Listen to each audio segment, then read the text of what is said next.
মনির তপোবন।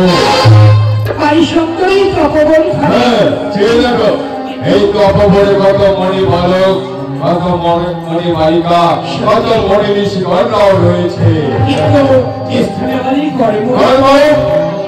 চেয়ে দেখো না, পূর্বের ভালো পশ্চিম রাস্তা যেতে চলেছি।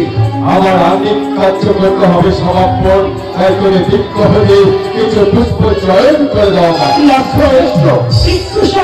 ফুল পেয়ে দাও ভাই। আমি তোমাকে আদেশ করেছি, তোমার ভাই লক্ষ্য রয়েছে বসে বসে আদেশ দিয়ে ফেলেছি। যাও মন্ত্র প্রধান, বৃক্ষ শাখা হতে পুষ্প। একই বলছো বাড়ির সাহায্যে বৃক্ষ থেকে পুষ্প চয়ন করবে, আর সেই পুষ্প করবে মাতা ধরিত্রীর পক্ষে। সেই পুষ্প আমার অন্তিম কাজে লাগবে না। কিন্তু করবে আমরা তো কোনদিন বৃক্ষে উঠিনি, পুষ্প জলে করছে হস্তে আমি চয়ন করবো। রাজার সন্তান চিরদিন তুমি হস্যের পিঠে চলে আরোহণ করেছ, বৃক্ষে কখনো ওঠনি। এমন করে বৃক্ষে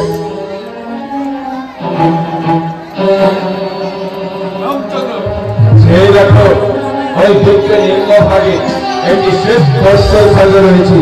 এই পত্রের খাদ্যের উপরে উঠেই তুমি বৃক্ষ হতে পুষ্প ধারণ করে দাও।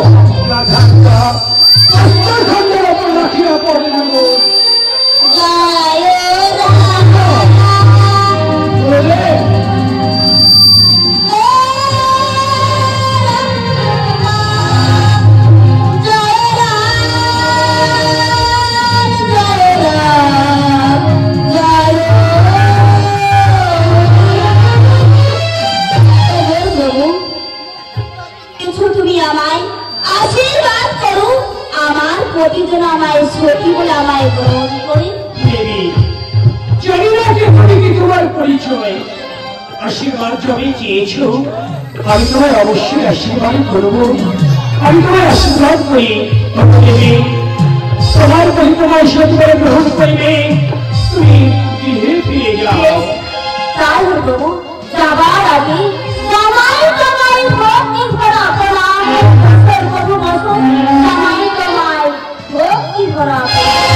বড় আশা পূর্ণ হবে। গুরুদেব, এই নারী কি পরিচয় তার? রামচন্দ্র, এই নারী কি জানো? এ হচ্ছে গৌতম বাচ্চা অহল্যা। তার স্বামীর অভিশাপে পাশানিতে ছিল রত হয়ে, আর তোমার চরণে পড়েছে গৌতম বাচ্চা অহল্যা পাশানি হয়ে মুক্তি পেয়েছিলাম।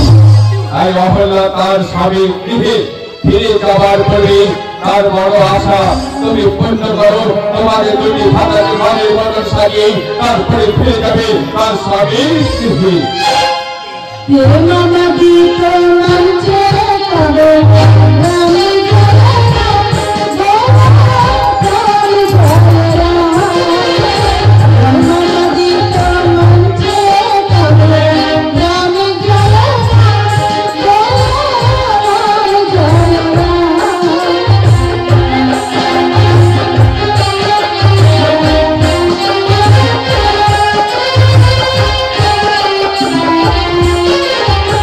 Thank you.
নমস্কার।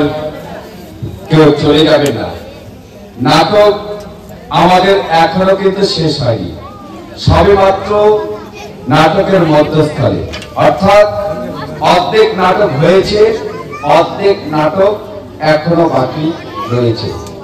এরপরে দেখবেন নাবিকিনী উদ্ধার হবে। এই নাবিক আর নাবিকিনী কে ছিল, আগত দাপর যুগে ভগবানের কে হয়েছিল, সেটা নাটকের মাধ্যমে জানতে পারবে। তো যাই হোক, গতকাল আমরা রামায়ণ শুরু করেছিলাম না, শিবের কাহিনী তুলে ধরেছিলাম।